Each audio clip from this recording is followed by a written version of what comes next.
You know, it feels like we just did this last night. Oh yeah, we did. Um, kind of. So, welcome to a traditional episode of Popcast Movie Club, exclusively here on the Popcast Network. Call it episode 27. Last night, if you want to get technical, I guess it would be 26.5. Perhaps. If you've yet to check out the very odd viewing of Who Killed Captain Alex with myself and Ashley, go ahead and check that out when you get a chance to. It was fun. Had a good time doing that. Huge storm the last couple days, so it's been pretty bad when it comes to weather, so I'm glad everything held up. Now, here's the fun thing. We were wondering if we were going to get some sort of a copyright strike. AJ knows this because we've already had this conversation. Oh, God. So, I can confirm there is no copyright strike on Popcast Network still to this day. Yet. However, I will not be making money on the Who Killed Captain Alex 26.5 of Popcast Movie Club because of the pan flute version of Kiss from a Rose. Wow! I completely forgot they technically used the song. So it wasn't the fact that we had the full movie itty-bitty in the corner. It wasn't the fact that the whole thing could be seen and heard by the entire audience. Oh no. This garbage karaoke rip-off version of Kiss from a Rose, not ABBA, mind you, which I'm kind of surprised Mamma Mia got away with it, but it did, is what got me a copyright claim. Enjoy your 14 cents, Captain Alex. It's not them. It's whoever the prat is that's copyrighted the music. Okay, Mr. Pan Flute guy or girl. Yeah. Yeah, I was gonna say I doubt it's Captain Alex claiming that 14 cents, seeing as how that was the budget of the first movie. I'll give him credit. I said $8 the last time. I was giving him real credit to saying it was $8. I think that was enough for the army fatigues they went to the store to buy. And the paintball guns they clearly were using. The CGI was definitely paid for with couch quarters. Still better than Avatar. And I'll stick to that. When you say better than Avatar, I assume you mean story-wise. No, the Yeah. destruction of Kampala was better than the destruction of any of the cities or whatever that's been in either of the two Avatar films. I mean, I was pretty sure it was UMG, Brian. I'm pretty sure that they straight ripped off Who Killed Captain Alex from the video that's used in Fast and Furious Supercharged. Because I'm telling you, that Dom swinging on a helicopter thing, I saw that in Captain Alex first. So yeah, that video is available if you want to check that out, along with the voices content and the sip and snack content, and plenty of AJ stuff coming soon. But since it's a traditional movie club, might as well do this proper. Welcome, episode 27. This is AJ's pick. This is a movie that has followed me and him for a long time. And it's a movie that I'm pretty sure all of us enjoy to varying levels. I don't think there's any of us that don't like it. I'm not. You've been excommunicated from the network if that's the case. I was just about to say that. Yes. Streaming intellectual property. Anyway, you can play a game if you want. I'll hide it in between the episode and the show. So needless to say, this was always going to be one that I thought was going to come to the network. I'm kind of surprised it took this long. It was at the top of the list when we made Movie Club for sure.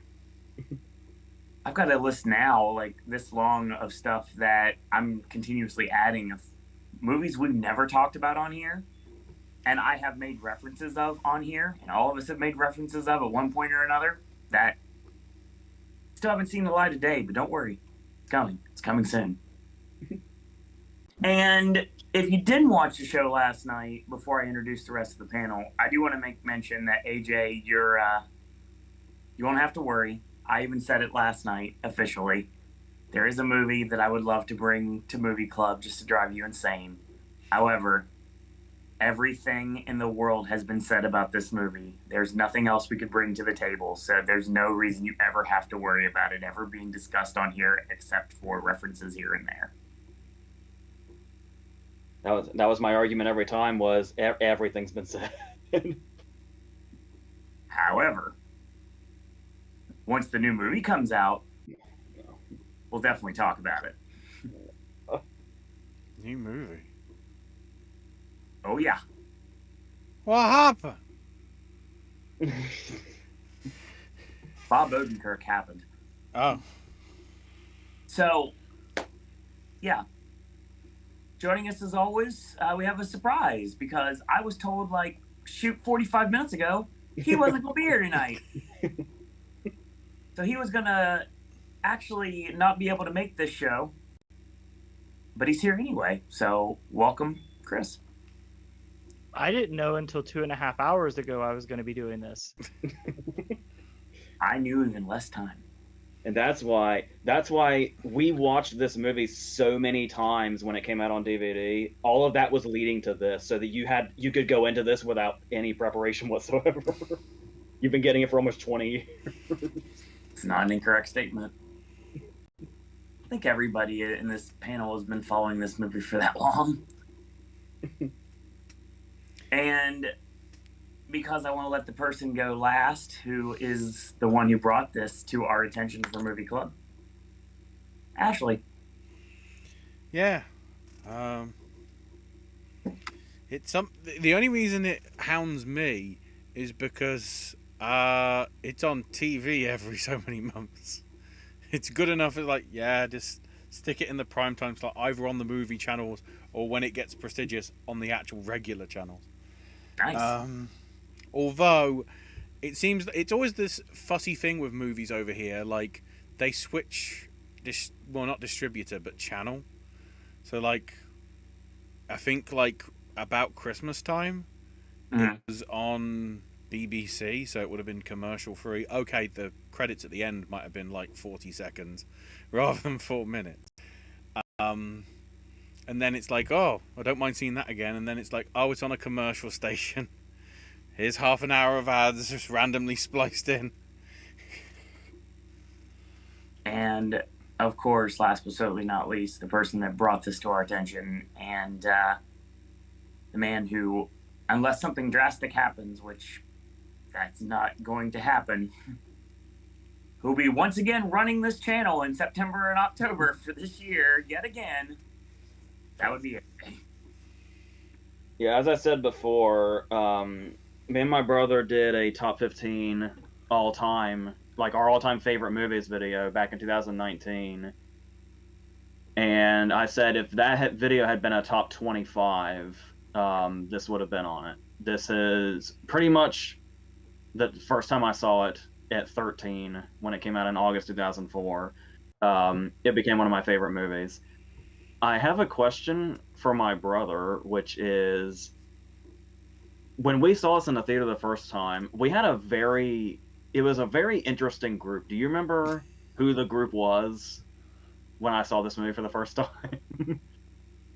I don't. It was you, your best friend, and Owen's ex, without Owen with us. She's his ex now. She was with him at the time. I believe you were working. I cannot for the life of me remember why she was with us. But because I don't know why. I specifically remember the scene where he says, tell him to stick this yellow cab up his fat ass. She was cackling. And I still hear her laughing every time I see that scene. That sounds about right. I said, I don't know if she just really wanted to see it, and she took the first opportunity, which was with us. I don't remember, but yeah, that's my first memory of this movie. Could we have been having a game night after I got off work? I feel like that's possible. I And think like, that's right. Yeah, it's like we were just killing time until you got off or something. yeah. Yeah, it's a great movie. It really is. To say the least. I kept forgetting who was all in this thing too. Yeah, it's like you don't realize in 2004 how stacked this cast is. Oh God, no, definitely not. And I love the fact that the intro has become canon to another film franchise, allegedly. I did not know until recently that he's literally Jason Statham is literally credited as Frank Martin on Wikipedia. It's only because in the movie itself he's just credited as Airport Man. Yep. But Louis Leterrier, who I think did the first Transporter film. That sounds right. Mm-hmm. I'm looking at it. I'm looking at Wiki right now. Actually, He infers that actually was Frank Martin, and like this is part of a Transporter universe. I remember He was 15 years ahead of John Wick. I remember watching this and seeing that scene for the first time, and jaws just dropped throughout the theater. Like, oh my God, what's gonna happen? Yeah, because I feel like people nowadays know Jason Statham pretty well. In 2004, Jason Statham was like at quite a height to where that was a what the fuck thing. I'm trying to think. He would have done Transporter and probably Snatch. I'm trying to think whether. I guess the Italian Job was a year before as well, 03. Yeah, the Italian Job was year before. What did you say, Owen? I would say Italian Job as well. Yeah. And yeah, I forgot. Like some of these people in here, like they turned out to be like some heavy hitters later on in their careers. I remember, obviously, it's me we're talking about here. I remember one of the bigger mark out moments I had, other than obviously Peter Berg, was Bruce McGill. Yeah. Because of There was Elizabethtown. not enough Bruce McGill. What was that? I said there wasn't enough Bruce McGill, but you could say that about any movie. There's never enough Bruce McGill. There's not enough Javier Bardem either. I think Bardem has the perfect amount of screen time. I would give him just one more scene. Just one more. Yeah, I love it. First of all, I love the fact that he was already 4 years off his first Oscar nomination for Before Night Falls. Mm. I want to say The Sea Inside was probably the year before this. Sounds about right. Which translates to, when I saw this, I had no idea who he was. I had seen like the cover of The Sea Inside at Hollywood Video multiple times, and that was probably about it. And then No Country for Old Men was 3 years later, and obviously the rest is history.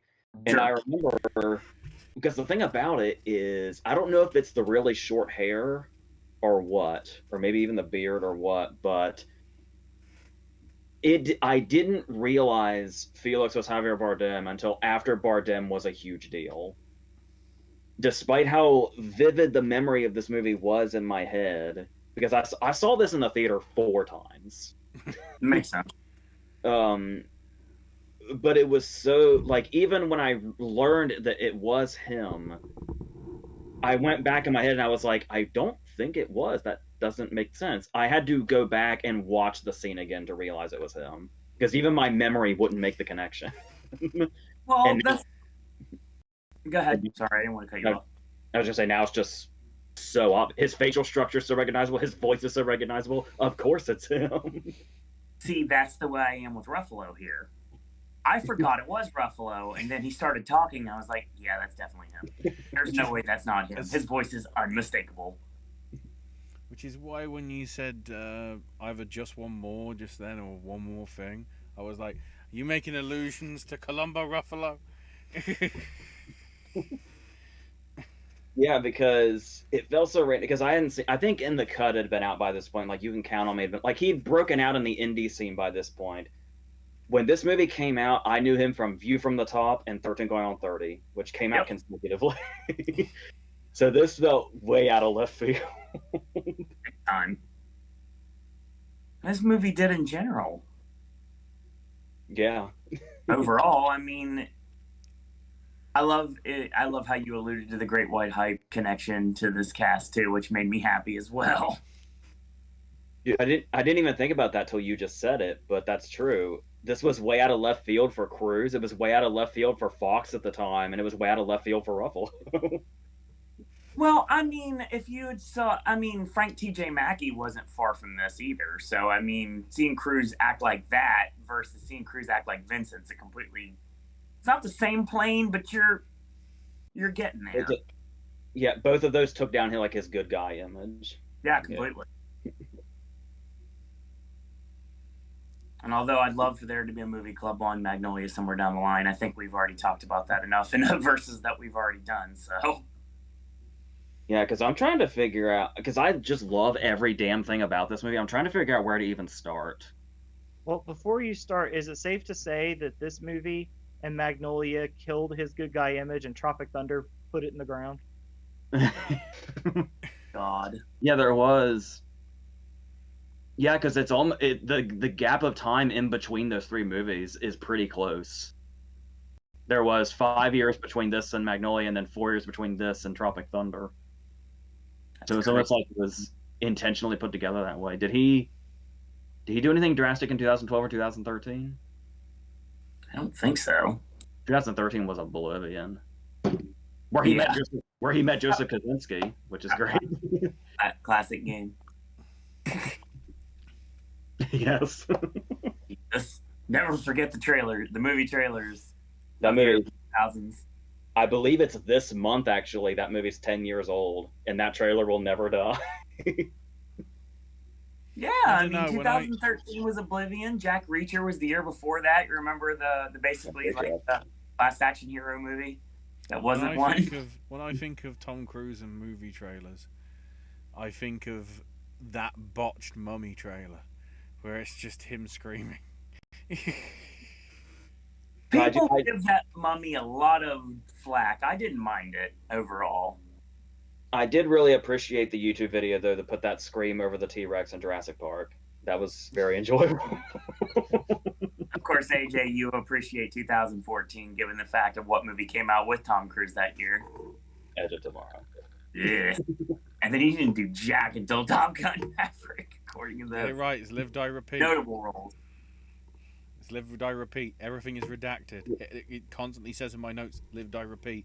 And there's a giant black marker by the rest of it. Well, on the topic of things coming out of left field, you know what you could really say comes out of left field? For the people we recommended this to, that being the people who were going to watch this movie club, yes. If they were watching it for the first time, I'm curious what they knew going in. Because they set the movie up like we don't really know what Vincent's doing until Ramon falls on the cab. So what I really love about this, are you going to say something before I go into this? Yes. Dude, it's a tie-in. I did just realize I was today years old when I realized who killed Captain Alex is Ramon TV. Ramon TV. Ramon dies in Collateral. We have a connection, my friend. Bruce Yu had dirt on Felix. Yes. And he wadded him off.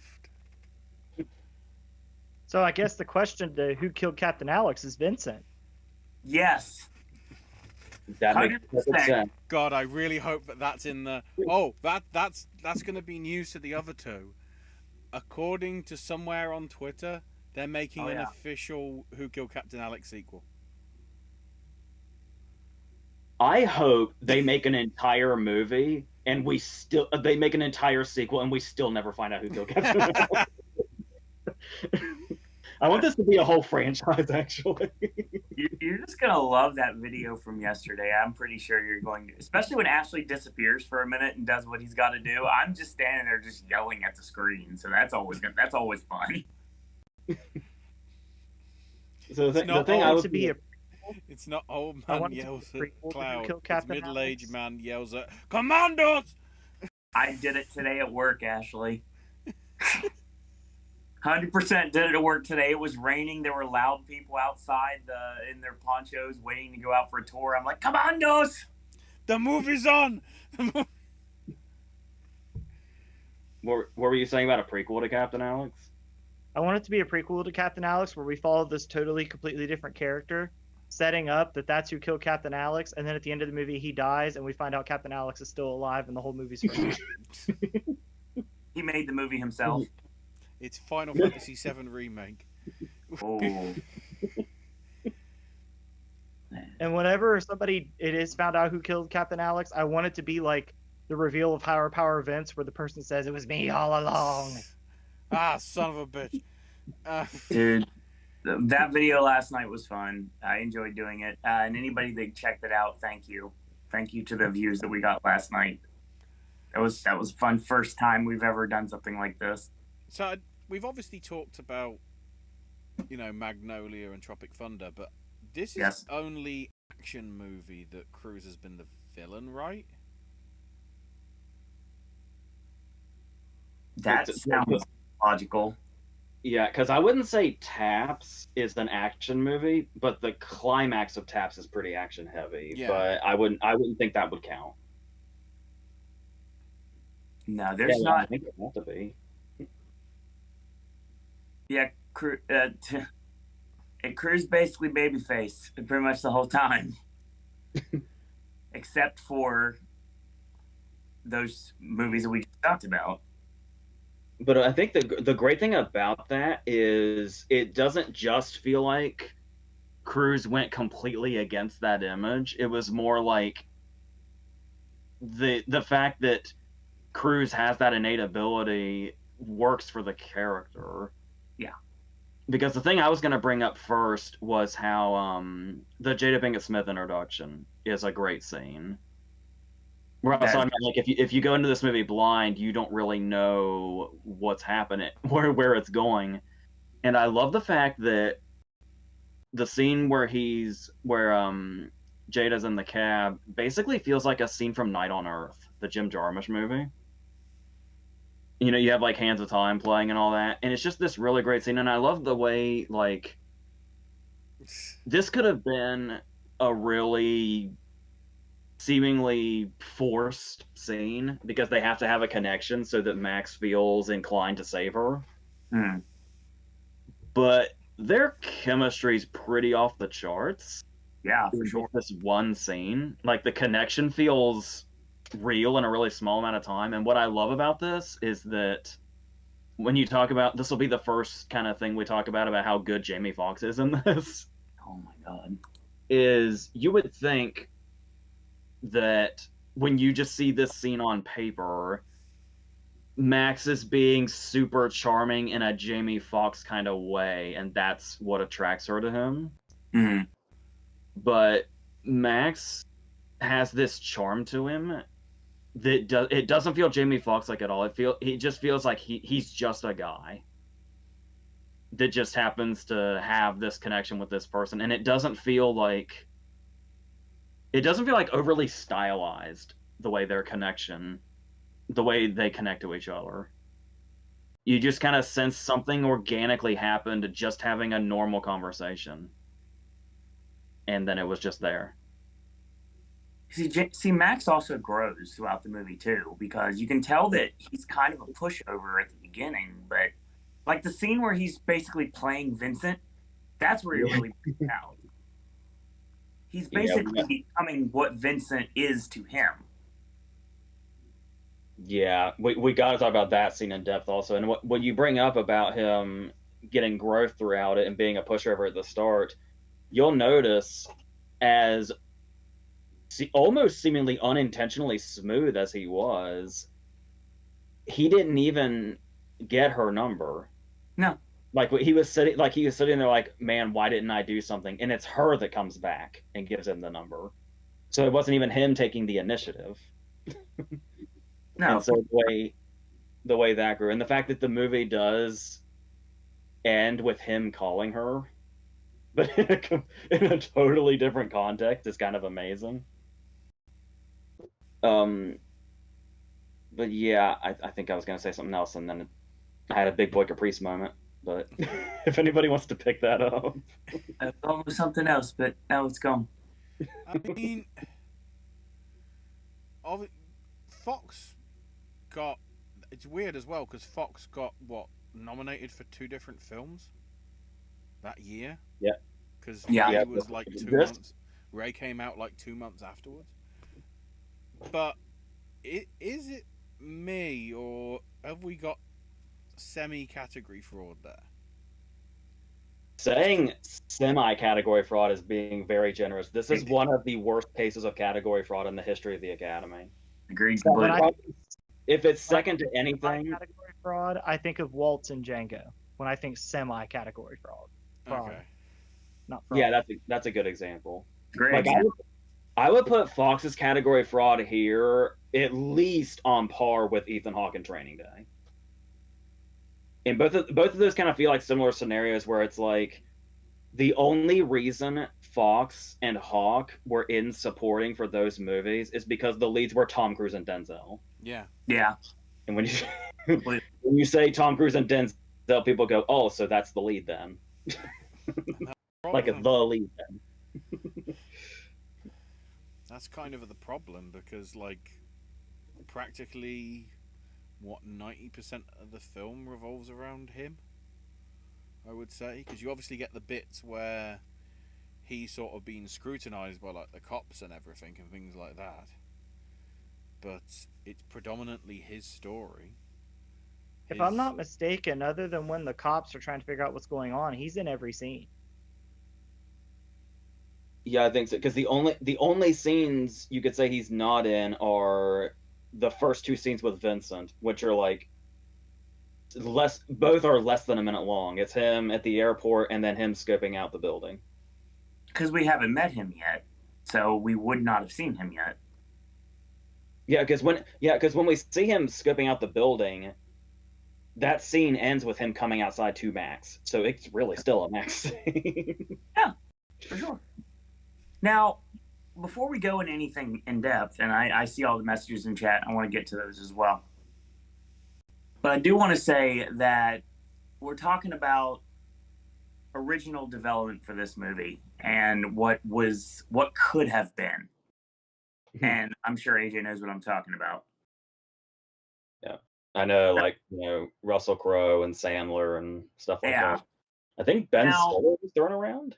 Yeah, Ben Stiller was thrown around as well, but I think we're going to focus here on Sandler and Crowe because that seems to be the one that gets thrown out as well. Adam Sandler, I'm sure, could have pulled this off, and I think that if he would have had this role before instead of Jamie Foxx, I feel that Sandler would have been taken a lot more serious as a serious actor a lot faster.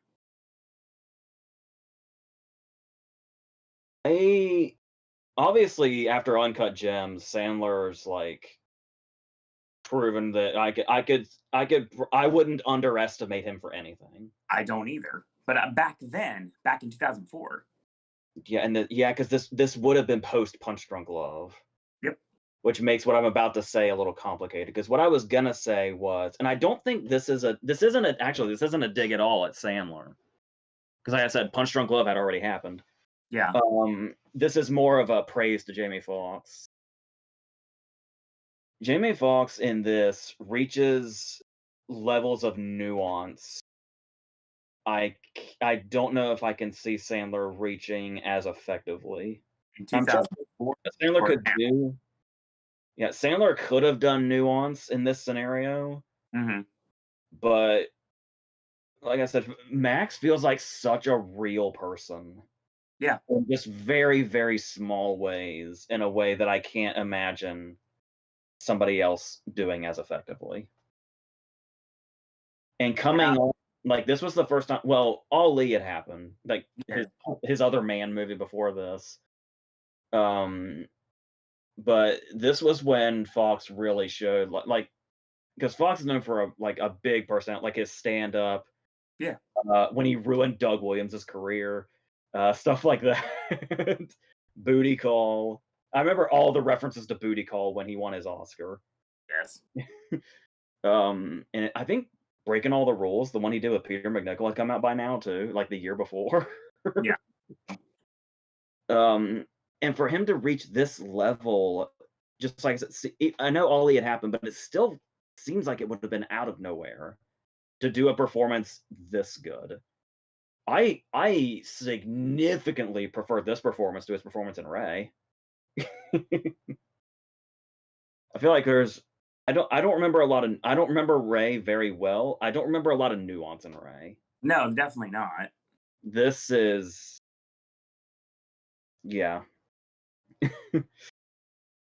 I think what you always told me back then was that you felt like this performance was acting and you felt like Ray was imitation. Yeah, I Yeah. remember saying that many times. Because if I correct me if I'm wrong, did he not at least once play Ray Charles on In Living Color? Yeah, for sure. 100%. 100% he did. And it's like, yeah, this is the kind of, you wouldn't see Jamie Foxx play this part anywhere else. And it's, yeah. And it took me a long time. Tom Cruise owns this movie so much. It took me a long time to appreciate Jamie Foxx as much as I do now here. And to go back to that on the same token, I couldn't imagine anybody but Tom Cruise in this role. Yeah. Once again, and that's the thing too, is like let's take Russell Crowe. Even though Russell Crowe is a good guy in The Insider, his previous Man movie, I feel like this would have been. You would have always imagined there was a threat to Russell Crowe. Yeah. Russell Crowe gets in your cab in the middle of the night. He's probably doing something shady. I counter with an Australian that I think could have pulled it off better than Crowe. Who's that? Hugh Jackman. I was figuring there was going to be a connection there. Yeah, because I can see Hugh Jackman doing what I was just getting ready to talk about, which is the beauty of casting crews, where he still has that charm about him because Vincent is such a sociopath. You don't realize at the start when he gets in and he's having a conversation with Max that he's basically clocking every single thing about Max during this conversation. But if you don't know who Vincent is, this could be any casual conversation. You can say the same thing about if Patrick Bateman got into his car too. Yeah, Patrick Bateman kind of always has an intensity going on, but He would have flipped this shit at the license anyway because it's not a good business card.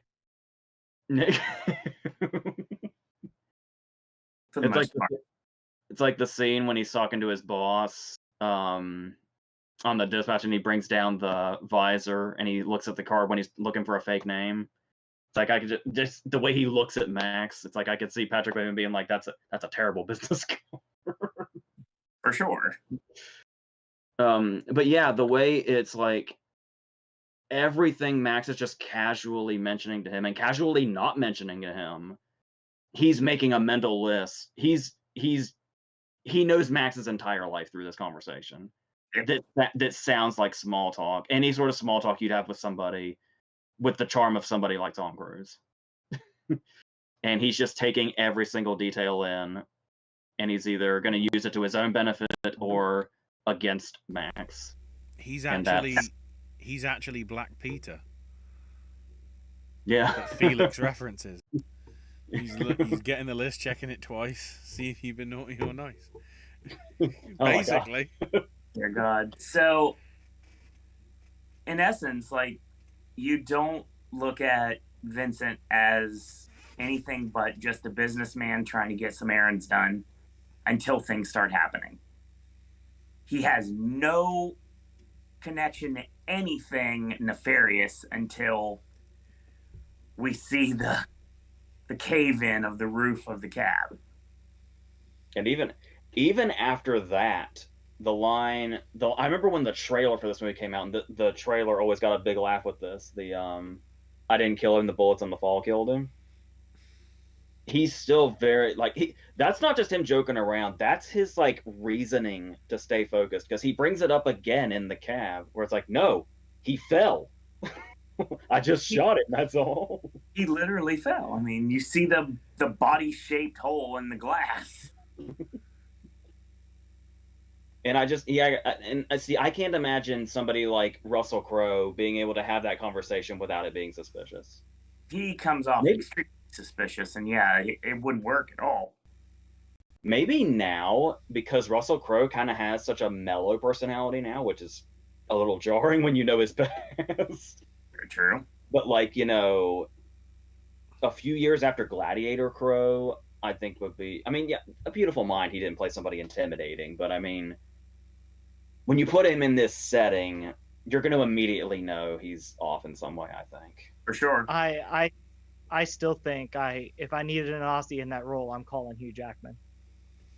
Oh yeah, and to come full circle to that, that's where Hugh Jackman, I can imagine having just totally like just a small talk conversation, and he's being very calculating without you knowing. I could definitely see that. I'm imagining him with the handshake over the side of the seat, and him wearing the glasses and everything like that. I mean, I can picture it as clear as day. It just would work perfectly. I think he'd do great in the climax scene in the train. Oh yeah, for sure.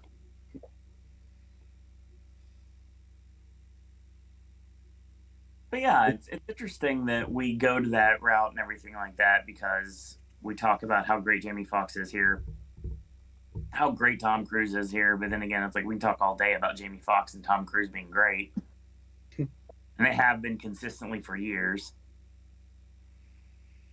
How awkward is it for the cinematographers? I don't think there's a Cruise performance that I don't like, honestly. How awkward is it for the cinematography, though?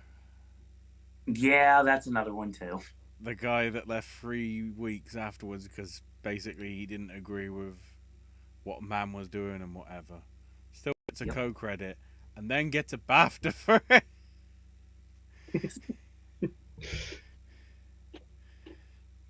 I was thinking, did I read somewhere that this movie was kind of revolutionary as far as shooting on digital? Yeah, the whatever the camera was that they used for it, it was the first time that camera had been used for a major motion picture, I think. I remember in 2004 feeling like this. I couldn't put my finger on what it was, but I knew the movie looked different. I just couldn't quite figure out how. Like the scene that always stood out to me was, and it's a really random scene. Right before the cops are getting ready to go to Fever, and all of them are coming out. It's a scene where Ruffalo goes out to Peterburg and is like, there's definitely something connecting here. Mm. And I remember every time I'd see that scene, I'd be like, I feel like I'm standing outside right now because of how this scene is shot. Like, I feel like I'm standing on this roof right now.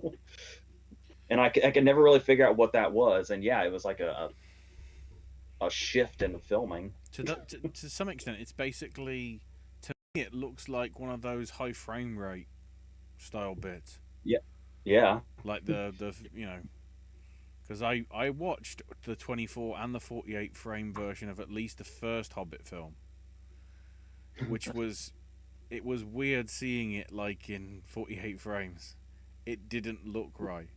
And I think it's more prolific in Miami Vice. There's a way more of that HFR in that, but you do see like glimpses of it in certain bits of the action in this one, mainly sort of like on the street stuff rather than the infamous club scene. See, Mann was the first one to use this type of high def camera. And you did mention Miami Vice. He used it again in Miami Vice as well. It was also used in some of Ali in addition. Okay. Yeah, you With can the definitely shooting, tell. Huh? with the shooting, one thing I always liked that stuck out to me is how whenever Fanning arrives at Ramon's, his arrival is shot the exact same way as Vincent's. Yeah. I always kind of took that as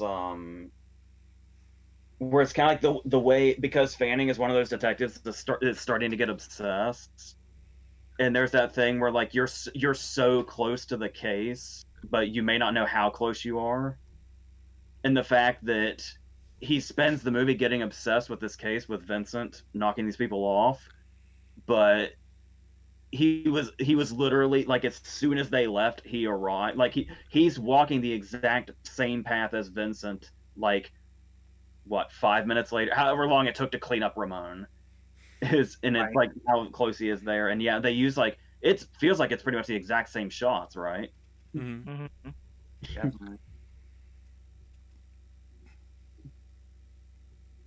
Probably on purpose as well, because obviously at first you don't know who this guy is. He just seems to be like, is he with Ramon? And it's only when he pulls the phone out and says, 2 black and whites and a crew to the street. Even though, you know, there is no body. You just Yeah. guess that there's a body because of the way that the scene has been left. AJ, Right. you should know this from our inside joke. He was close enough that you could still smell the cordite. I think I read somewhere it was actually really annoying, because something tells me the goose section wasn't always like this. Apparently, in the IMDb goofs, it says that you wouldn't be able to smell the cordite because apparently cordite isn't a thing anymore. But I don't know how I ended up in the goof section on IMDb, but the goof section on IMDb used to be fun. It was mostly like continuity stuff or stuff you wouldn't have noticed before, and it's like, oh, I never noticed that inconsistency or whatever. Mm. The goof section of Collateral is filled with CinemaSins shit. Like, you know the meme of the "will actually" guy. That's the goof section of Collateral is just somebody saying "will actually" over and over and over again, and I hate whoever did that. Well, I have a rebuttal for the cordite thing. Sure, maybe cordite wasn't a thing. Do you think Vincent cares if cordite's a thing? No, definitely not. Do we really think that he looked at his ammo and he was like, "Oh shit, I'm not regulated"? It'll be like, well, before you can even finish the start of the sentence, gone. Somebody make this a thing. By the way, I don't know how it took me so long to realize this, but what's really interesting is I would say what's probably the most famous scene of the movie now in the theater in 2004 was just another scene to me. Like a scene that never really stood out to me in any way. And now it's like easily the most legendary scene of this movie, which is the scene where he kills the 2 guys that try to take his bag. Yes. Where he like grabs the guy's gun and then shoots both of them. Apparently is so perfectly done, it is taught in like shooting and gun classes. Which is insane. And it's like I honestly never gave that scene a second thought. But there's also something really interesting I realized. He kills Ramon first. Mm-hmm. Then he kills Sylvester Clark. Then he kills those guys. By the time he kills Sylvester Clark, we know exactly what's going on, pretty much. Right. I don't think we learn the witness thing until Bruce McGill comes in, but we have the idea of what's going on. It's not until that scene where he kills the 2, robbers or whatever, that we see Vincent kill somebody. Yeah. Ramon and Sylvester Clark die off screen, or are shot by him off screen. Ramon might have still been alive for a second when he hit the car, but that's the first time we see Vincent like at work. Max does say he was still twitching, so he may have just died in the boot. Yeah, so I assume that was like post mortem or something. Or it turns out Ramona's alive the whole time, and the car wreck at the end is what killed. That Great. sounds like something you see at Naked Gun. Yeah. The Oh, scene. man, now I want Frank Drebin to be the one trying to catch Vincent. I'd watch that. I'd watch that. To me, the first visible kill from Vincent is probably up there as iconic as like the intricacy of the Michael Mann gunfight scene. Yeah. The way that works in the nightclub, the music as well, the Korean version of Ready Steady Go, for some reason, specifically the Korean version, I guess because the target was Korean, maybe, I don't know.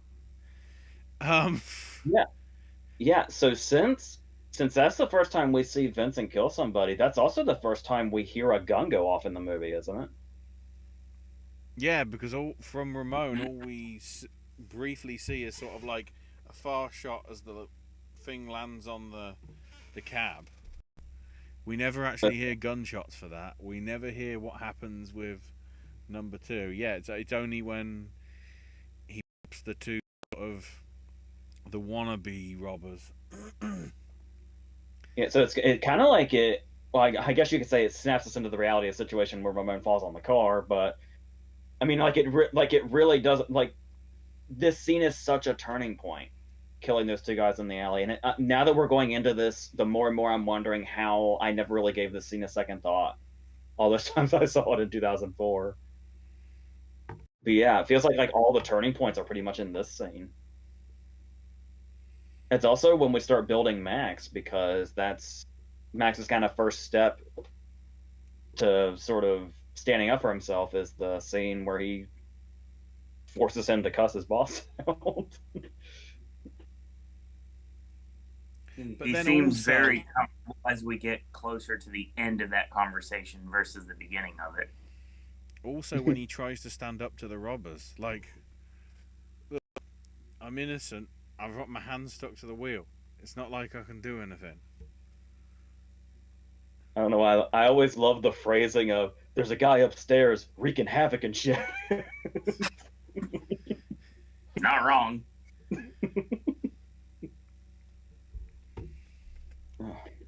And then it sort of goes left field, where it goes La La Land, Ray-esque. It's like, let's have some jazz. And then it turns out it's all because Jazzman is somehow also a witness. That's another thing I remember about your ex, Owen. When she basically jumped out of her fucking seat when he shot Daniel at point blank range in the head 3 times. Again, that sounds very logical, honestly. That's an amazing scene. Because I love how I'm curious if a first-time viewer, if we have them here, knew from the beginning of the scene that Daniel was a target, or if they thought this was going to be a downtime thing. It's gonna be a breather between the carnage. Yeah, because they build up to it so nicely. And then Max as well being the moral right person by saying he gave you the right answer. You just never basically let him finish to maybe reference the whole following on of the thing. You just like, oh, well, you said that. I'm going to cut you off beforehand. Rules of it. Ashley should know. Rules of a game show. If you've started the answer wrong, you've already gotten it wrong. There is no, oh, by the way, there's more. It's, no. If you've already messed up with the way you worded something, you've already lost. It's like when it's like on Jeopardy when you don't say what is. Yes. Yeah, and I think it's also the fact that not only does, I guess you could say, Daniel gets the most brutal death, because Vincent broke the 2 in the chest, 1 in the head thing for him, and just went 3 in the fucking head. But there's a few things about this scene. Number one, The fact that we basically, in one scene, we know so much about Daniel right before he dies through his Miles Davis stories. Mm-hmm. We got like a whole view of him as a character. And then there's that moment where Vincent seems the most affected by him. Like when he's looking down at him afterwards, he's got like this, I don't even know how to describe it, but it's like he breaks the character of the Stone Cold Assassin and like starts to emote, and the thing that snaps him out of it is Max running out the door. And he's like, oh, I gotta go stop him, but he was about to like emote, and then I'm wondering if it's because of their conversation. That's like the first person he found that he's like, I could see myself being friends with this person. yeah. I wonder. I would like to think it genuinely stung him when Daniel said, "I thought you were a cool guy." I'm sure it did. I just want that footage of Bart and Lisa from The Simpsons. If you look at this moment right here, this is where his heart breaks in two.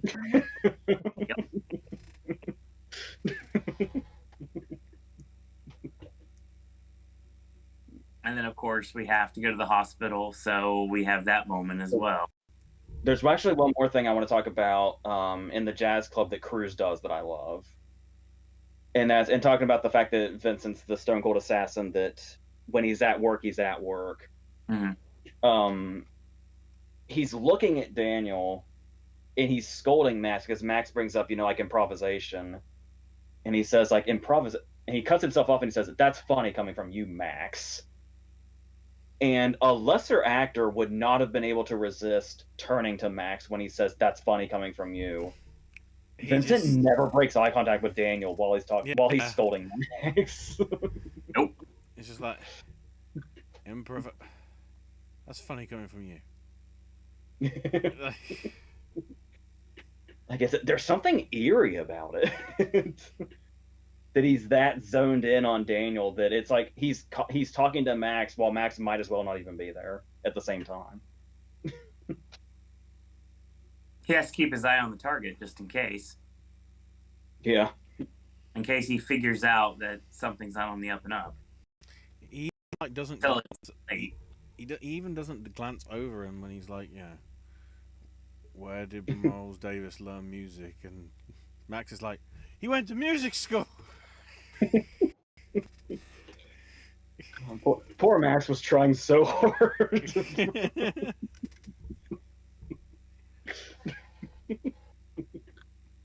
I love how Daniel even ignores him. And then the sort of like Max understanding his mum is like, she won't want flowers. And Vincent's like, no, you're getting flowers. Give her the flowers. And he's like, why'd you get flowers? You're wasting your money on flowers for me. Why? And then as soon as like, no, it was Vincent who got you the flowers. Oh, how nice. I really appreciate it. And you see Max just like shrug as if to go, the fuck? Yep, pretty much. Yeah, I remember it was really interesting watching this movie in the theater in 2004 and how many laughs scenes would get. Yeah. I know that's kind of a general thing to break the tension, but this movie gets a lot of intentional laughs. There's actually even after she says the flowers are beautiful, there's a long break for like it's like a laugh like a laugh pause.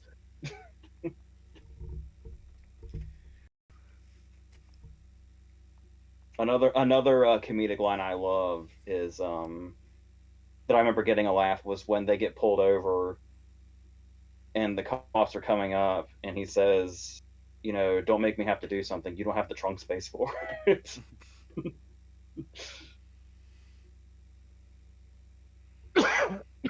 I guess we were on the digital thing. There's actually more thing, and Ashley mentioned the BAFTA win. I guess we could talk about the cinematography a little more. Yeah. The fact that there's LA in the movies in general, and there's LA in a Michael Mann movie, and those are two different beasts. Yes, they are. I love the way the city is basically a backdrop constantly because we're in so many high buildings. Like even the scene when Ruffalo calls Peter Berg and wakes him up could have just been a very generic looking scene. It could have just been Peter Berg sitting up in bed and answering the phone. He's got a fucking great view of the city wherever the hell he lives. And it's like the city's laying on top of him when he's in bed. It's a wild shot just for Peter Berg waking up. And it makes you feel like no shot is wasted with stuff like that, which I love. And then the way that chasing Jada in the file room, the backdrop is there the entire time is fantastic. And the shot of Vincent's in the foreground, and then it focuses to the background, and it's Max in the way distance on the parking garage. That's such a great shot. Have I mentioned yet how much I just fucking love this movie, just in general? We're only an hour into the show. It's okay. It does not feel like it's been an hour we've been doing this. I hadn't even gone to chat yet. I feel bad. You want to do a chat break real quick and then we'll continue? Yeah. I mean, that's probably roughly about halfway when we get to the briefcase bag thing, so that's probably a... Spencer Reed started off this conversation at 4:45 this afternoon. Said, best wishes for Jamie Foxx, great guy and actor. Yeah. AJ Our told me timing about again. what happened. Yeah. So Well, at least I know I'm not the only one, because my brother took out Kevin Conroy by picking Mask of the Phantasm. that's true. But it's usually I'm usually picking off people left and right just by choosing the wrong movies, and half of my brain went, oh my god, we cannot lose Jamie. Like I really appreciate that his daughter made that Instagram post after everything went down and he was already in recovery. Right. And it wasn't like a Odenkirk situation where we're like nervous the whole time. But it was like the second I saw that, it was half of my brain was like, oh my god, I hope everything's fine. My other half of my brain was like, are you fucking serious? I just Kevin Conroy wasn't the only one I did in. That's I correct. did in Kirstie Alley too. Yeah, like tip. Yep. You know how bad I want to pick a Jack Nicholson movie to talk about, and I can't bring myself to do it. Yeah, I'd hold off. Yeah. I'm with you, because I'm really curious which one you'd pick. But yeah, I'm scared. That's like I really want to. Ashley tackled this already. I really want to talk about The Last Boy Scout, honestly, but I'm so scared to pick a Bruce Willis movie. It's like Ashley kind of tested the waters a little bit, and so far so good. But So Brian chimes in, says, before I begin our thoughts, I want to mention the films I've seen in my Oscar movie marathon since the last Popcast. Puss in Boots, The Last Wish, The Quiet Girl, Fire of Love, Turning Red, Argentina, 1985, The Batman, Babylon, Navalny, Guillermo del Toro's Pinocchio, Glass Onion, Black Panther, Causeway, Blonde, and this afternoon watched To Leslie. nice. I remember Bri made some comment yesterday about I need this Who Killed Captain Alex after what I just went through, or something to the words of like what I just went through watching Blonde. Yep. It was something like that. It was to me, actually. Yeah. Josie's chimes in, hey folks, finished reading The Professor by Charlotte Bronte and Tom's Midnight Garden by Philippa Pierce. Now reading The Sundowners by John Cleary. The use of practical lighting here is brilliant. Love James Newton Howard's score. One of my favorite Ruffalo performances I've ever seen. So different from his other roles. Yeah. Talks about the Emmy nomination. I'm glad she called out the score too. That's especially in the last half hour or so. Other nods beside Cruz. Hold on. Take a shot. Where are you? I lost it. Supporting actor nomination for Jamie Foxx. It was nominated for Best Editing. Other nods, Joaquin for Ladder 49. Decap for Aviator, Jamie Foxx for Ray, Depp for Finding Neverland, Sam Jackson for Coach Carter, and Zach Braff for Garden State. That's a hell of a lineup. What is that? Is that a personal lineup or? No, I don't. I'm just going with the way that everything was worded. Teen Microphone. Choice Award, maybe. No, That lineup's pretty active. Go ahead. I think Ashley might be muted. Oh no. The bar's moving. Holy shit. Please. The fuck? It was the Teen Choice Awards, where Cruise was nominated and lost to Ryan Gosling for The Notebook, along with the others being Phoenix, DiCaprio, Fox, Depp, Samuel L. and Zach Braff. Oh man, that sounds like Teen Choice Awards have promising picks and then pick the worst option. Collateral also nominated for Best Movie Bad Guy, lost to Jim Carrey for Lemony Snicket. Teen Choice Awards. I love me some Jim Carrey and Snicket, don't get me wrong. Teenagers are stupid. That's what we established. Other heels in this category: Elijah Wood for Sin City, Ian McDiarmid for Revenge of the Sith, Hayden Christensen for Sith, Giselle Bundchen for Taxi. Oh God, Jesus! I'm dead. That was real. I was on board until. And I'm sure Giselle Bundchen won. Oh, it gets better. Longest yard in Molina for this. Oh, I almost called him the Spaniard. That's what he is anyway. For Spider-Man 2. Okay. Collateral won cinematography at the BAFTA, nominated for directing, original screenplay, supporting actor, editing, and sound. Yes, I love Man's BAFTA nomination. Josie chimes in. Mike Lee won for Vera Drake. Gondry won for Eternal Sunshine. Scorsese won for Aviator, and Forster for Finding Neverland. Those were the directing lineup. Another great lineup. Original screenplay, Eternal Sunshine defeated Ray, Vera Drake, Collateral, and The Aviator. Clive Owen won for Closer. Yes. I'm fine with that. Yeah, I'm really psyched about how much BAFTA took to this. That original screenplay nomination is fantastic as well. Oh yeah. So Fox lost, as we referred to. Rodrigo de la Serna for Motorcycle Diaries, Alan Alda for The Aviator, and Phil Davis for Vera Drake. Ray won sound, beating The Aviator, Collateral, House of Flying Daggers, and Spider-Man 2. Editing for Eternal Sunshine, defeating The Aviator, Collateral, House of the Flying Daggers, and Vera Drake. Collateral was nominated at AC Scripter, lost to A Very Long Engagement. Also worth noting, when Clive Owen beat Jamie Foxx at the BAFTAs, that was when his name was called and he didn't hear it, and he just sat there for a minute. That's right. Yeah. The seating of the two leads crucial to certain scenes. For more intimate exchanges, Cruise would sit behind Fox. Out of his peripherals, made him more vulnerable and uncertain.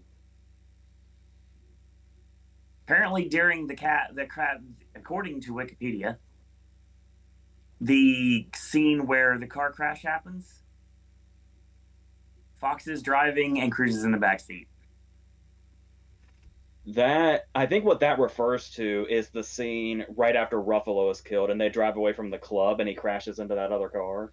That would be correct. I think that's what that's in reference to. Yeah. And there ain't no Joey Chitwood action happening with Jamie Foxx in that car.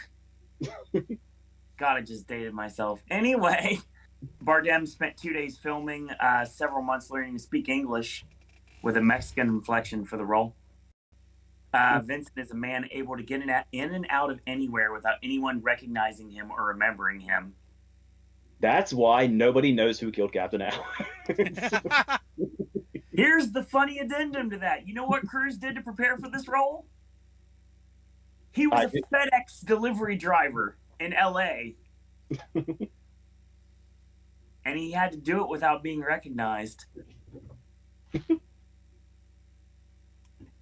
Obviously, we know that worked.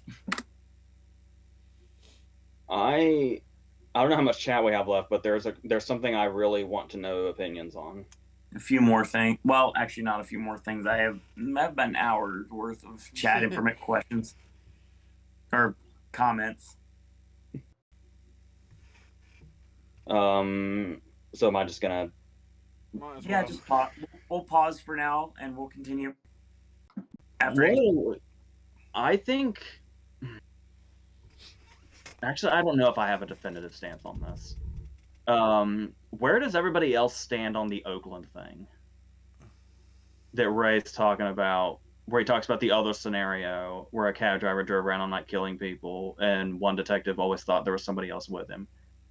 Is that just symbolic of what's going on, or was that Vincent? What if it was Jason Statham? Ooh, that'd be interesting. I like that idea. He is a translator after all.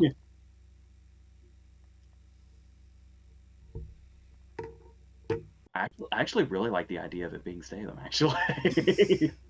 Maybe I'll make that canon in my head. Statham just. I mean, snitching, I always like- kind of took it at, like, I remember at first, like, when I would see it in 2004, I would always think it was just a separate incident, but it was the reason for its existence was that's what was driving Ray to kind of get a little obsessed with what was going on and keep going farther into it. But the longer it's gone on, the more I just keep thinking, like, I mean, that was Vincent, right? It seems like he has done this before, for sure. At least for 6 years. Yeah, absolutely.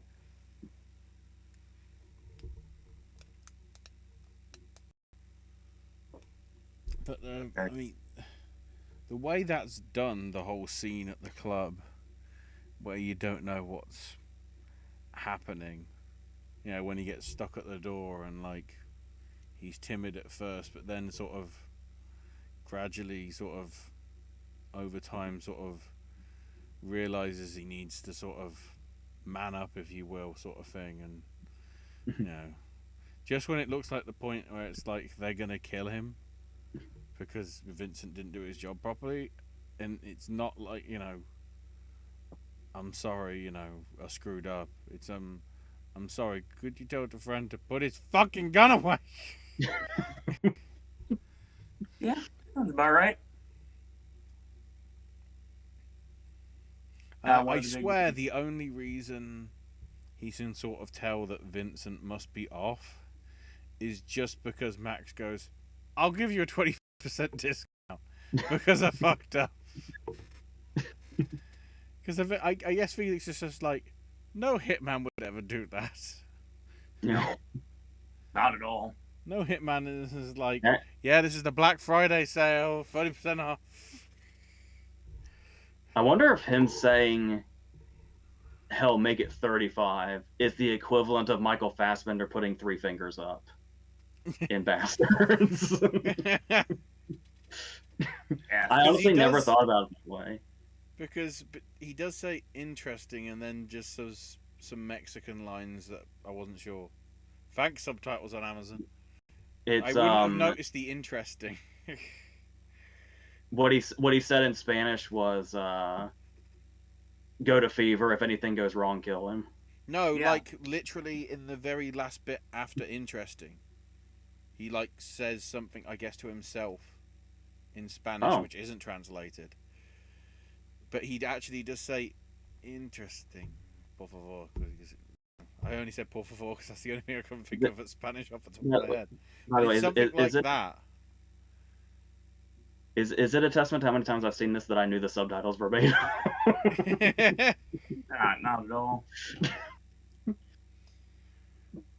So, Josie continues, one of the big reasons man just chose to make Collateral, the way Stuart Beatty's script captures an entire story in a very short period of time.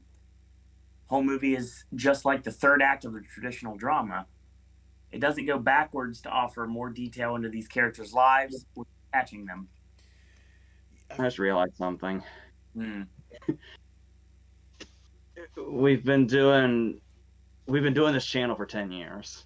Yes, we have. And I said I never did Collateral as a versus because there's just nothing I could think of to pair with it. And now I'm literally just about to say, you know what, this would make a great double feature with? This would make a great double feature with Phone Booth. Yes, it would. Probably would have been a good versus too. Yes, it would. God dang it. I'm trying to But yeah. think of some action film that moves a lot in the city, but solely during the daytime. Phone booth. Crank. Yeah, that's probably the closest. Something akin to Crank, because The original Crank. Obviously, Phone Booth is literally just a phone booth. It doesn't really move about a huge amount in the city. But Crank obviously does, because it goes from different location to different location. And I plaudits to Man for sort of realizing that you can sort of night shoot it, because obviously Man is known for obviously 10 years before, the daytime armed robbery scene through the streets of, pretty sure it was LA, in that heat shootout and everything. Because the show was based on LA Takedown. That's how I remember that. But just like having the gall to, partly, I guess, with the cinematography as well, realizing you can get some really great, as Joe said, with the natural light of the lights in the town, get sort of like it looking authentic. It does feel like it's like one night. Considering how long it goes, I'm trying to work out whether it's a summer night or a winter night, because you could drag it out if it's a winter night. I think I read somewhere it's the end of January is when it takes place, which makes sense. I think you might see that date on something.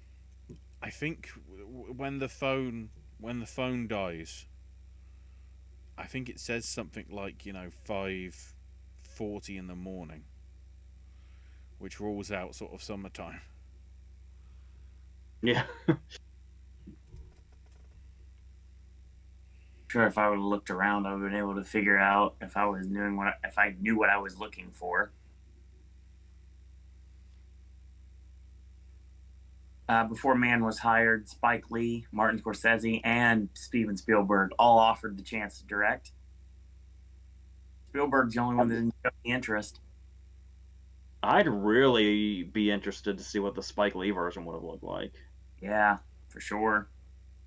I'm also intrigued whether this could have been a mini-series if HBO picked it up, rather than them just saying no and then DreamWorks getting the rights and just sitting on it for 3 years.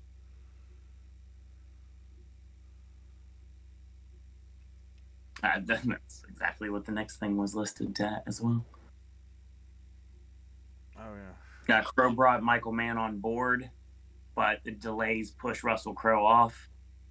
Mann went to Cruise add the idea of him playing the hitman and Sandler as the cabbie, which we talked about a little bit ago. Jamie Foxx accidentally drove his car into Tom Cruise's car. Go ahead. Yeah, he told this story on Graham Norton. Yeah, they rushed to Cruise's aid to make sure he was okay because he's the bigger star. Train sequence was on a green screen because Mann's very precise ideas about what should be visible through the train windows. That is one bit where it is a bit glaring. Like, you've got this aftermath of all the shootout and, Vincent basically coming to live what he absolutely detested in the first time that we speak to him, when he gets in the cab sort of thing. And it's just like, you can clearly see there's like a weird digital image behind him in the glasses. Like, I know you like the whole cinematography of the thing, but was there anything that was actually like not shit that you had to like make it a clear skyline for that station? You couldn't find a station that might just happen to actually have that good skyline, rather than just put it in post. Both Collateral and Spider-Man 2 came out of 2004, both with great train sequences. Yeah. It's up there with French Connection. Similar Yeah. sort of thing when you get to the bit Right. where it's like they're getting off, they're getting on, they're getting off. Yeah. Okay, so this is a segue to something I wanted to ask everybody. Though I'm kind of leaning towards like these aren't like closing thoughts, but I want to talk about the climax. Okay. Should we? I don't know what you want to do with chat. Chat's almost done. There's only a few more things left. I'm trying to think, what do we mean by climax? Are we talking about the fever scene? I would call the climax everything after Fever. That's fair. Because the bit I want to touch on with Fever is the Departed-esque moment of Ruffalo's character just getting offed from out of nowhere.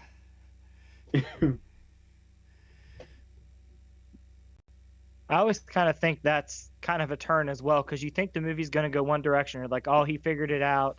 Now they're going to work together to track down Vincent. Nope, he dies. Movie continues. Even like 19 years on, I remember people gasping at that because they didn't see it coming. There's a very beautiful moment with sound where I feel like this is when I say I feel like the climax is everything after Fever. This moment of sound is the reason for this. Where I feel like there's a sound cue that sort of says this is where we're ending. This is where we're going. Mm-hmm. The plot up to this point has been Vincent's running around offing the witnesses and the parallel story of the cops and the FBI investigating this, pursuing it. We've got the whole Felix thing going on with everybody watching. And then we have this scene that looks like a climax where all of these things come together at the club. And then after the Fever shootout has happened, after Ruffalo is killed, they get back in the cabin, they drive off. And there's this moment where we linger on the police helicopters. Mm-hmm. And then after we linger with the police helicopters for a while, the camera pulls away and follows the cab, and the sound of the helicopters just fades out. And then we're just watching the cab drive in silence. And it's like, that's basically, I mean, yeah, there's the cop that, runs up to him after he crashes, but that whole subplot of the cops, them being pursued, just kind of fades out, and it's never in the movie again. And I love how I see that moment as the transition into the last 25 minutes to half an hour is our real closing, where it's just it's not an overcomplicated plot, it's just the three main characters left, and what happens. And that's what I wanted to ask everybody about. I didn't know if you wanted to go through chat or finish chat, or before we talk about the ending. Yeah, real quick. We do have a few more things and a few more questions, and then we'll take it home with this. Ruffalo stated the scene where Fanning first discovers Ramon's disappearance calls for Sid. SID. That's, of course, there was like 80 takes from Man. Oh, he went all Fincher on him. That was his preparation for Zodiac. That's what that was. Oh yeah, that hurts because Michael Mann can take a lot of takes until he gets what he wants. Kilmer was going to be Fanning, but he pulled out before filming. Schedule conflicts with Alexander. That would be interesting. It would have been cool to see him reunite with Man, too. Yeah. You can be my wingman any. I was just trying to figure out how to factor in that connection. I was just going to talk about your favorite Jamie Foxx performance, Stealth. Oh, Jesus. Oh. You had so much laughter out of that scene. Fucking Stealth. I was just gonna say people die at the fair.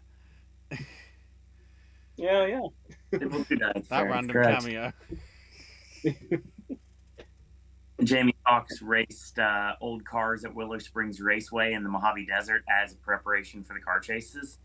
Michael Mann joined him often.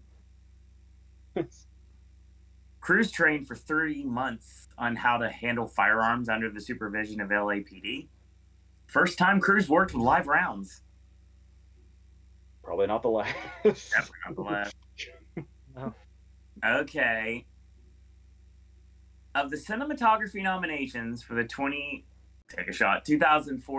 Oscars, which one would you swap out with Collateral? Do we have a reminder of what those nominees were? Yeah. Yeah, I've got it. Okay. Aviator, House of the Flying Dragons, Phantom of the Opera, Very Long Engagement, Passion of the Christ. Phantom. Do you mean House of Flying Daggers? It says dragons, but yes, it is daggers. I love The Aviator. Same. So I'm just immediately inclined to say that, but I mean, I could pull out this movie was revolutionary with digital. Mm-hmm. But do I mean that, or am I just super biased towards this movie?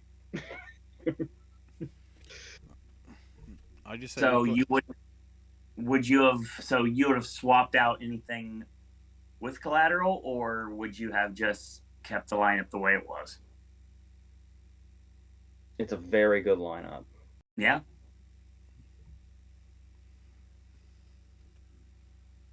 Okay, it was The Aviator, House of Flying House Daggers, of Flying Daggers, Phantom of the Opera, Very Long Engagement, and Passion of the Christ.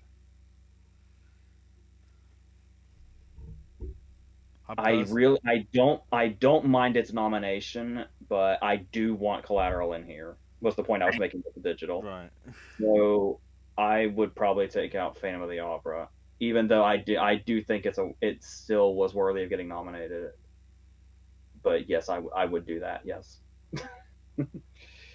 I'd have to be true to the answer. The only one that I don't really remember very much about is Very Long Engagement, so I'd have to take it out by proxy. Oof. Ashley?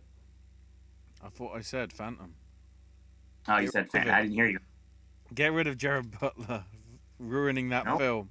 It was fine. Chris, you have an answer? I haven't seen all those movies, but I would have liked to have seen Collateral nominated. That's fair. I'll accept that.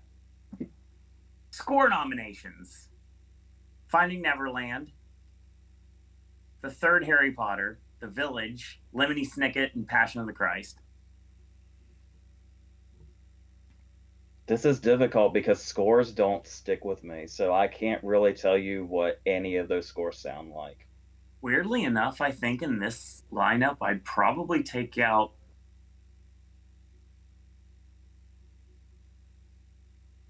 I'd probably say The Passion or The Village. It wasn't that long ago I rewatched The Village, but I could not tell you what the score sounds like. I could tell you, once again, I could tell you every fucking note of Collaterals. Of course.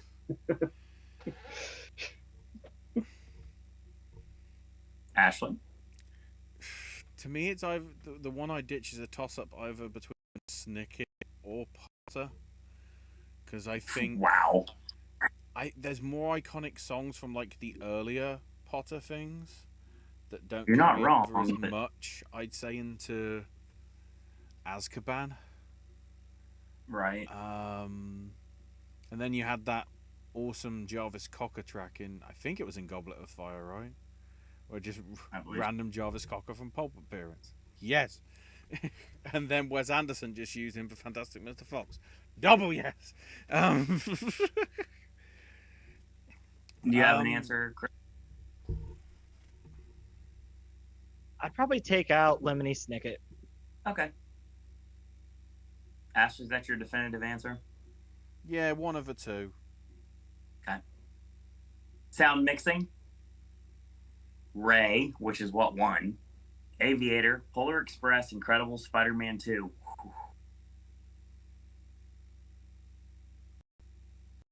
I would have put Collateral in sound editing. I could probably leave it out of mixing. Yeah. I'm good with that. Because editing only had works. that year.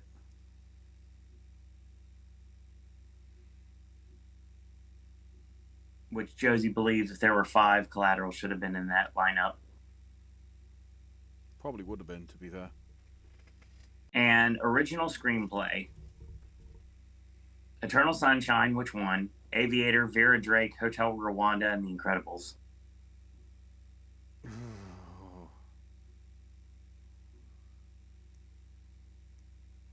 I would take out.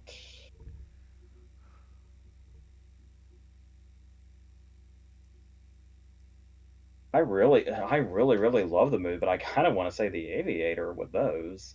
Ooh. I'll go in Vera Drake.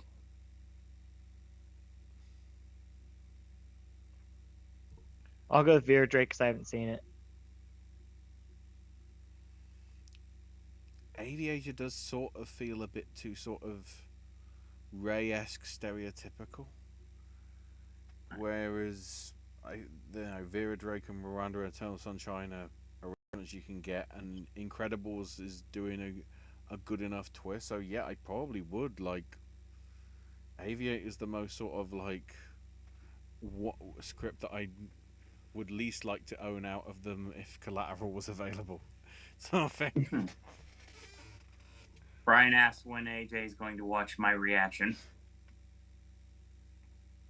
Well, the first thing I need to do when we're done here is I haven't watched Barry yet.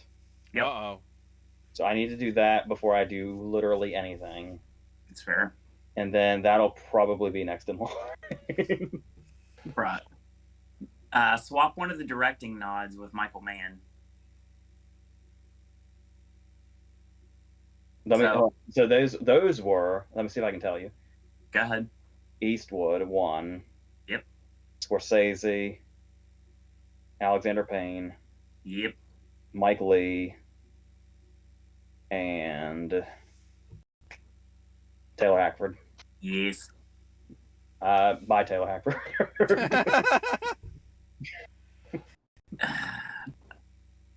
I'd have to take out Mike Lee. I'd have to. I'm probably very small amount of percentage of people that would do that, but I'd have to. I'll join you on that. Bye, Mike Lee. It's actually kind of wild. That's Taylor Hackford's only director nomination, isn't it? Yeah. That's why I would keep him, because I think he deserves that. Then again, did Mike Lee get anything for like Secret and Lies back in the day? I thought he did. He got nominated. Yeah. Right. Okay, 2 more, and then 1 more question from Josie, and then we can go to the question that has been hanging on for a minute. Tom Cruise. Who do you swap him out with? Hold on, let me see if I got this. We had it was Fox 1, obviously. Eastwood. Hang on, I had this right in my head. Okay, Fox, Eastwood, DiCaprio, Don Cheadle. Yep. And somebody, I'll bet that's really obvious that I'm overlooking. Say that again. I don't think this movie has been, even though it's recently made its way to Broadway, I don't think that many people remember it as much as some of the other movies on this list. Depp. Yes. You gave him a clue, Owen. Damn it. We nearly stumped him. I had no idea what that clue was. I just went through the picture nominees, and I didn't take that. We're almost there. Don't worry. Literally.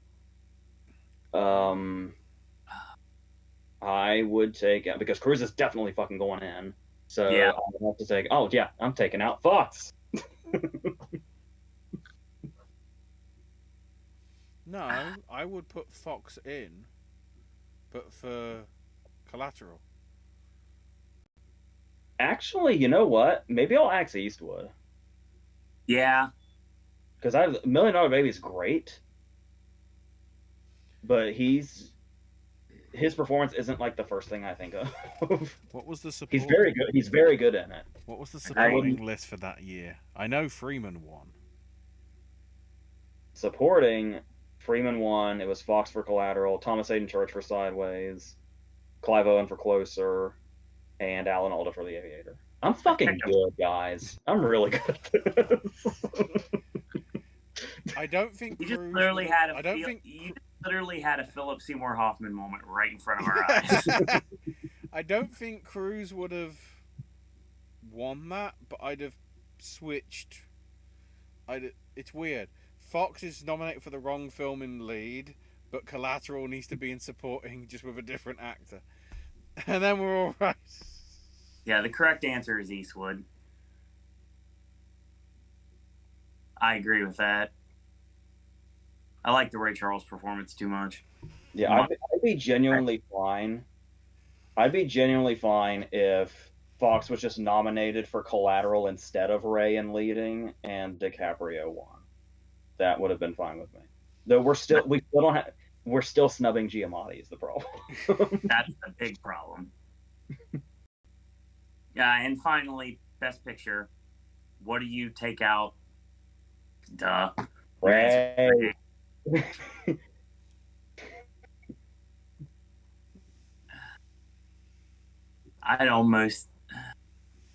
I like Finding Neverland though. I guess because it's me, I'd have to say Finding Neverland by default because I like the other movies way too much.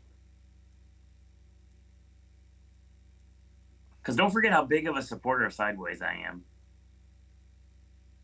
Yeah, my brother was just gushing about Sideways yesterday. I do that every chance I get.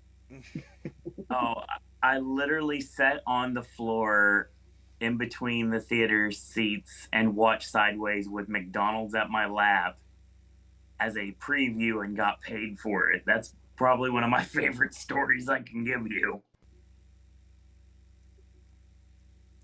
And Josie has one final question. How would, this is for you, Ashley, or actually anybody really, except for me because I can't do this like you guys can. How would VJ Emmy tackle Collateral? Felix is on the screen. Tiger Mafia.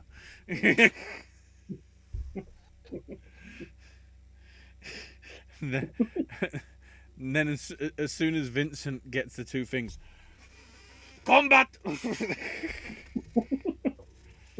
As soon as the cops run into fever, commandos. No, This is real action film. As soon as the shootout starts, the movie's on. The movie's on. Hello. And then the bit where he's like, the awkward bit at the start as well. It'd be VJ Emmy's like, like the chuckle as if to like double entendre, like, oh, I see what's going on here. Everyone in Los Angeles loves martial arts. I want him to do that chuckle in the long pause after Max's mom compliments the flowers. There's room for it.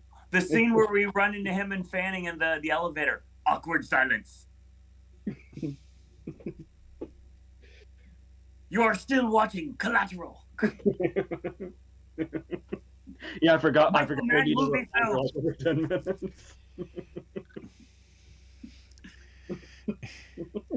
What's the name of the jazz guy? Jerry? Daniel. Daniel was killed because he watched Nollywood films from Nigeria. We get something like that. Hey, I'm telling you, you just do what the great power Uchi tells you to do, and you'll be fine in life. And the big montage bit where like the wolf just randomly walks in the car and then they drive on. That's when Kiss from a Rose plays. God dang it. So And it if we're would getting still now get to me a the copyright. if we're getting now to the climax, can we appreciate, as long as it was him doing the stunts, which I can't remember whether he was doing it then, how Tom Cruise nearly broke his fucking leg by managing to throw the chair through the glass and then nearly fuck his leg up on the chair by landing on it. As if he was like trying to do fancy parkour. Oh shit. That should have been where VJ Emmy's chuckle was.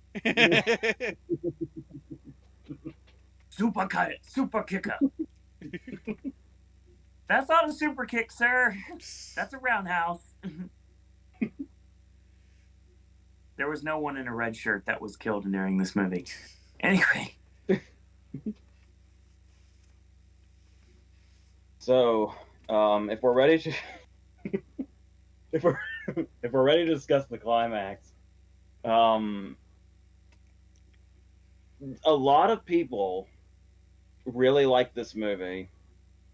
There was a lot of critical acclaim, obviously. Certainly. There's also a lot of people that are really underwhelmed by the climax. The fact that it basically, once he realizes that Annie's the last target, it basically becomes, this movie that was very dialogue driven and suspense driven becomes a full on action movie. And Vincent essentially becomes a Terminator. Which I have something to say about that. But how do you guys feel about this movie having an action climax?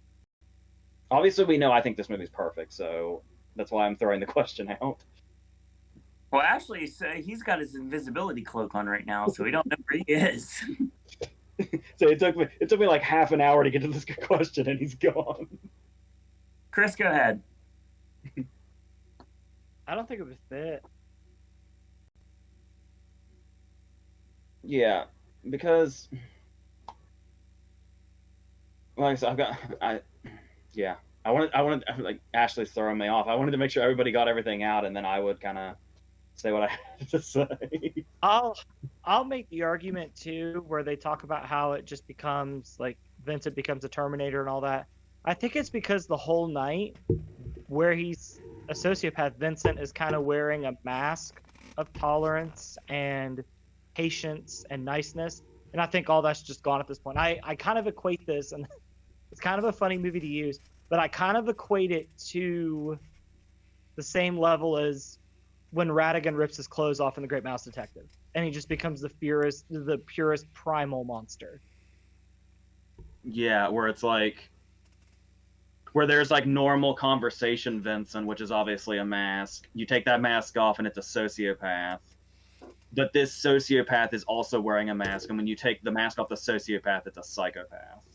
And that's where he really is at the end. Yeah, and he essentially becomes like Ratigan. Yeah, and it feels like it's not about the. I mean, how like, is it? Okay, it's a job until the whole pursuit of Annie is the job. Yeah. Is it something else entirely after Max shoots him? Is it no longer the job after Max shoots him? I think it's partially that. I think it's partially that, except for Ramon, kind of, Max has literally fucked up everything he's tried to do all night. Yeah. And he's at the point where he's the guy at the end of his shift that just wants to go home. Yeah. Like, he's had a bad day. It sucked. He's hurt. He's just ready to get this done and get the fuck home. Vincent is the cook in the kitchen. Max, the customer that came in 5 minutes before closing. Yeah. That's about right. Well, no, not even then. He's the guy. He's the asshole that came in 5 hours before closing, tore the kitchen and the dining room apart after somebody had vacuumed it, and now it's 5 minutes before closing and he won't fucking leave. That's two Maxes. Yeah. He's the guy from comedy that really believes. In Vincent's eyes, that's who Max is. So, yeah, Ashley, what I was asking them was, how do you feel about this? A lot of people criticize this movie for having an action climax after all the dialogue and the psychological stuff. And do you think an action climax is out of left field tonally? Not really, because you sort of get the preemption of it where you see, ninja focused Vincent in action at the Fever Club.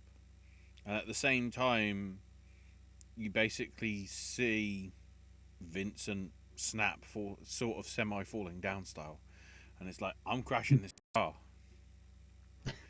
And then the realization that he finds out who the final target is, and he wants to make sure that she's safe because he realizes that Felix and that crew are bad men, and as long as she's around, it seems to be like enough evidence that it'll be them that will, go down or get indicted.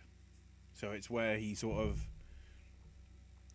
goes I don't want to say Bronson Death Wish-esque, but like he's focused on, I guess to some extent as well, getting revenge, sort of like, because at the same time, Cruz does the monologue of like, you're not getting that limo thing. You're just going to be sat there with your daytime TV, wallowing. You're nothing. And so he sort of feels like he has to step up. And the great thing is, he did it to say somewhat completely by accident. Because when he points the gun at him in the office, Cruz is like, you're not going to shoot me. And shoots him so haphazardly that it's like bleeding out the jugular vein of his neck. And then when it gets to the sort of climax of like, he knows they're sort of boxed in, they can't go any further down the train. French Connection style, but this time, rather than sort of trying to get out of it and whatever, and get to the buffers, he just closes his eyes and just shoots for God. And somehow he wins and Vincent loses. Yeah, it's the thing about improvisation and the whole thing of how Vincent's thing has always been very by the book. I must do this thing when I'm doing this. Yeah.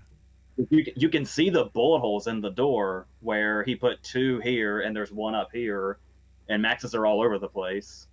Not to mention the detail of whenever Max gets to his destination and is right about it at the beginning, he says, I got lucky with the lights. He got lucky with the lights on the train, too, when they went out. Everything was about fate. Yeah. Him going on the round, whether he should have done, I don't know. Him having to drop her off and then getting the fare off Vincent. Him and Vincent being in the hospital lift with the cop who's going to a different floor sort of thing. They come sort of that close to each other. Everything that happens sort of, how he doesn't get shot, but the guy next to Fox gets shot in Fever. When the Asian sort of, when everybody's like shooting everybody and doesn't know whose side they're on, sort of thing. Everything about him is fate. Even by losing the Maldives postcard because it accidentally somehow goes to the lawyer woman.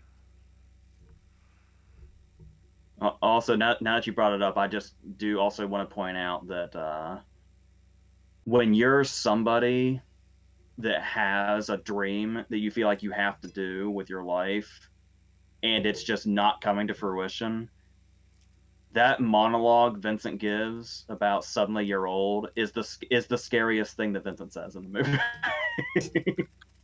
Yep. I also know a lot of people also think that now that we're talking about this, the death of Vincent is a little anticlimactic, especially since he's essentially a Terminator during the climax. What I really love about Vincent's death is that it was kind of a number of things. Like, surely he sustained some kind of injury by getting in that wreck without his seatbelt. Then Max shoots him in the face. Then Max shoots him on the train. And then finally, he dies. And it's the idea of essentially Vincent being on the job is an unstoppable force. Like, Vincent's just this thing that's going to come like death, and you can't stop it. And I think it's actually much more appropriate that instead of Vincent just kind of being stopped in his tracks by like one thing, he basically had to be worn down. He basically had to be worn into submission to die. Case in point, like the brilliant way it's executed. The lights come back on. Vincent pops the clip out of his gun, goes to put another one in, but fucks up. And it's only then where it's like, oh shit, this might be over. And then just sort of like literally, as I say, playing to sort of the stereotype, the thing that he feared, right at the very start of their conversation in the cab, like 4 hours or whatever before, if it's in real time or whatever. Everything with that. Although I think Vincent might be needed that first couple that was Fox's first fare that we see. No, Debbie Mazar and Bodie Elfman. Yeah.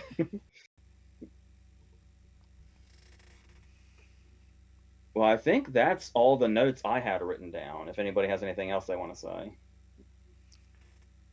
I just want to point out that when you were talking about the things that wore Vincent down, you forgot to mention when he biffed it on the chair.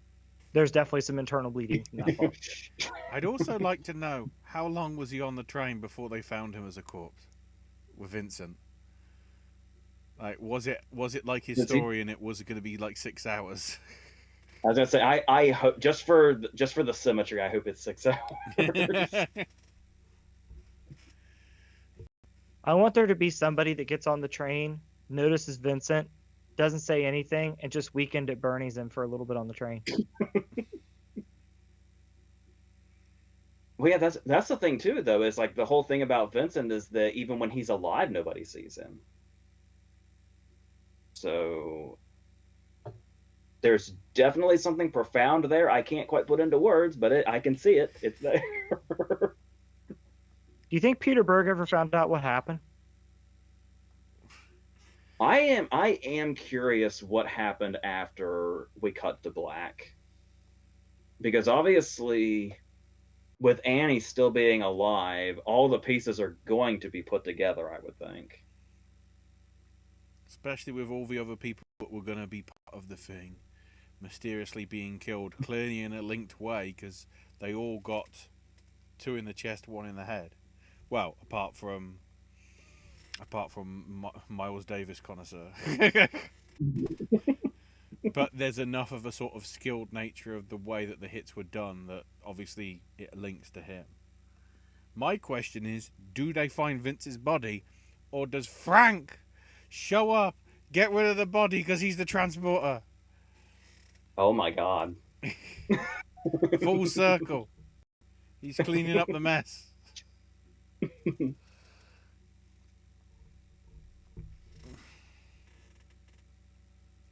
Right. I think that's your show. Nice. General consensus seems to be, and if you've watched the show anywhere during, you pretty much understand that we love this movie. So that's last words on that, is the fact that everyone on this panel is very passionate about this film. And there's me, who I say one of the all-time favorites. Yeah. I will say, Ashley brought up talking about fate, and as somebody that pretty much predicates his life on the word fate, I will say that one of the things that comes to mind for me is that everything in this movie is foreshadowed at one point before it happens. Conversations that at one point don't seem to mean anything, characters showing up out of nowhere at the beginning, the middle, and the end, all of it has a purpose. And Michael Mann has crafted a very fantastic ride that I enjoy taking. So that brings us to you, loyal Popcast Network viewer. If you want to influence our next movie club pick, feel free to tweet me at Sro and Disney, or tweet Ashley at AshIsMyNameUK. Leave a comment on any of the podcasts, any of the videos. Send me a direct message. Use our Discord server. And you can be one of the ones that get to give us a choice for our basic patrons pick, even though we don't have a Patreon, for the next installment of Popcast Movie Club, which bleeds literally into the week of our anniversary on this network. We have a few choices right now. Ashley later this week will be doing a video sometime the next day or so that is going to tell us what you guys need to watch and what we're going to be discussing the week of our 10-year anniversary here on Popcast Network to end this month and move us into May 1st, which again, 10-year anniversary of the channel. There's a few choices that have been put out on the table already. If you want to submit yours, feel free to do so on any of those channels. Yeah, probably get it in within the next 24 hours. Yep. Because we'll sort of somehow discuss it probably tomorrow, so Tuesday or Wednesday, whatever, depending when you're seeing this. And So we're like a jury? That's kind of fun. we're gonna sort of like come together and work out which one it is. It's like Britain's Got Talent, except with less golden buzzers. Although I guess somebody's getting the golden because their selection's gonna get in. So I don't know. Well, if it wasn't for the fact that it would be a Wednesday show, I'd almost suggest us to do a special show based on that. But no, you're not going to see how the pizza gets made this time around. We're I already like did that Ernst and Young. You just got to imagine what the deliberation process is. That's what Discord's for. But yeah, on top of that, thank you for joining us tonight. As always, we will rejoin in 2 weeks for the next episode of Popcast Movie Club. ? Because we don't know what it's going to be, because you have to tell us, and then we get to decide what it's going to be. And then we're going to be back here May 1st for 6 p.m. Eastern Standard Time. 10-year anniversary QA of Popcast Network. Stay tuned for more information coming soon. I believe it's Chris Hunt's Toys on Instagram. It is. Okay. Check out Chris's podcast as well on all of your listening devices. And on YouTube. There we go. Ashley can be found on Twitter at AshIsMyNameUK. AJ, just like Keith Richards, cannot be killed by conventional weapons and also cannot be found on any form of social media, but you can leave a comment. Or if you have ideas like others have done in the past for versus ideas that we haven't done before, movies you'd like to see reviewed on here or get re-reviewed on here, which, spoiler alert, that's coming soon. Feel free, leave a comment.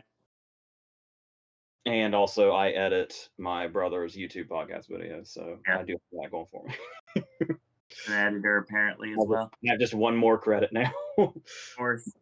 And also more AJ's movie reviews for 2023 movies. Egad, it's actually happening sooner rather than later as well. And we're only, a quarter into this year? Yep. Or no, a third into this year. Close enough. Can't do math. Jesus. Exactly. So yeah, that's obviously you can, if you want to, follow me on Twitter at Sro and Disney. Right now, you're just going to get a bunch of water park stuff because Intellectual Property came out Friday. Stream Intellectual Property. If you're watching this in the UK, help us beat Metallica, 100%. So that's a shoot, by the way. We won 100 demos from Austin. Anyway, if you haven't listened to Water Parks, check them out. This is available at Target. There's a special version of Why Can't I from Liz Phair that they covered. It's fantastic, and it's only available on this version. Get it on vinyl, stream it, do whatever you can. Make Water Parks the band they deserve to be. With the GP, not just us. And by that, I mean me and the rest of the Water Parks fans. So, that's your show. And thanks everyone for watching. Thanks everyone for listening. And until next time, boys and girls, stream intellectual property. That's all we got to say about that.